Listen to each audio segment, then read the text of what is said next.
اللہ جب کسی سے ناراض ہوتا ہے رزق نہیں چھینتا، آب و دانہ بند نہیں کرتا، سورج کو حکم نہیں کرتا کہ اس کے آنگن میں روشنی نہیں پھیلانی، چاند کو نہیں روکتا کہ تیری کرنیں اس کے ویڑے میں نہیں پڑنی چاہیے، بلکہ اللہ جب کسی سے ناراض ہوتا ہے سجدوں کی توفیق چھین لیتا ہے۔ سجدوں کی توفیق چھن گئی تو پھر سمجھو اللہ ناراض ہے، اللہ راضی نہیں ہے۔ اور اگر سجدوں کی توفیق نصیب ہو جائے، کسی نے واصف علی واصف مرحوم سے پوچھا تھا کہ کیسے ہمیں پتا چلے گا کہ ہماری نماز قبول ہو گئی ہے، تو انہوں نے کہا تھا ایک نماز کے بعد دوسری عطا ہو جائے تو سمجھ لو پہلی قبول ہو گئی ہے۔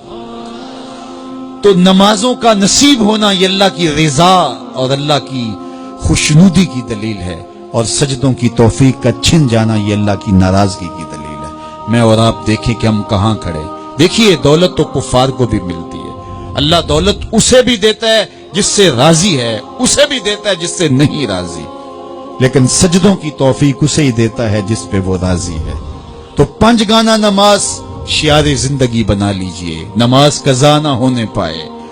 قیامت کے دن بے نمازی اس صف میں کھڑا ہوگا جس صف میں نمرود کھڑا ہوگا، جس صف میں حامان کھڑا ہوگا، قارون کھڑا ہوگا، شداد کھڑا ہوگا۔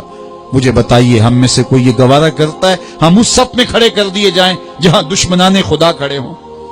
آج کوئی نماز پڑھے یا نہ پڑھے، حشر کے دن حکم ہوگا کہ اللہ کے حضور سجدہ کرو۔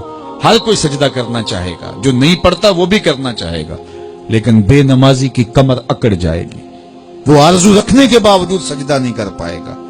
قرآن بتاتا ہے کچھ لوگ جہنم کو دھکیلے جا رہے ہوں گے، انہیں کچھ لوگ پوچھیں گے ما سلککم فی سقر، تم جہنم کو کیوں جا رہے ہو، کیا ہوا تمہیں؟ تو وہ جواب میں کیا کہیں گے؟ لم نک من المصلین، ہم نماز نہیں پڑھا کرتے تھے۔ سب سے پہلا حساب قیامت کے دن جو بندے سے لیا جائے گا وہ نماز کا لیا جائے گا۔ پہلا سوال بندے سے یہ ہوگا۔ یا چڑیاں بھی رب کی تسبیح بولیں اور اشرف المخلوقات سویا رہے؟ جب صبح کا وقت ہوتا ہے حشرات الارض بھی بلوں سے نکل کے رب کی تقدیس کے ترانے پڑھ رہے ہوتے ہیں، درختوں کی شاخوں پہ چڑیاں پرندے وہ بھی اللہ کی تقدیس کے ترانے پڑھ رہے ہوتے ہیں، حشرات الارض بھی اس کی تقدیس کے گیت گا رہے ہوتے ہیں، اور اشرف المخلوقات خراٹے لے رہا ہو، اس سے بڑی بد نصیبی کیا ہو سکتی ہے؟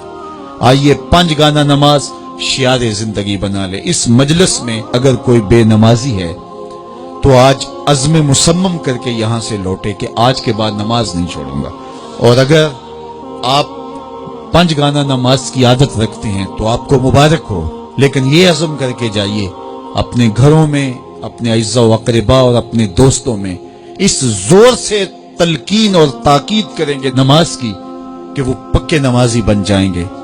بندہ بندگی سے سجتا ہے، زندگی آمد برائے بندگی، زندگی بے بندگی شرمندگی۔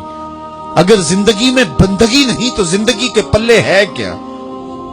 علماء نے لکھا ہے کہ یہ سارے درخت حالت قیام میں ہیں، چوپائے حالت رکوع میں ہیں، مینڈک تشہد میں ہیں، اور حشرات الارض سجدے میں ہیں، اور انسان اشرف المخلوقات ہے۔ اس کی عبادت میں درختوں کا قیام بھی رکھا گیا، اور رکوع بھی رکھے گئے، اور سجدے بھی رکھے گئے، اور قعدے بھی رکھے گئے، اس لیے تاکہ اس کی عبادت تمام مخلوقات کی عبادات کی جامع بن جائے۔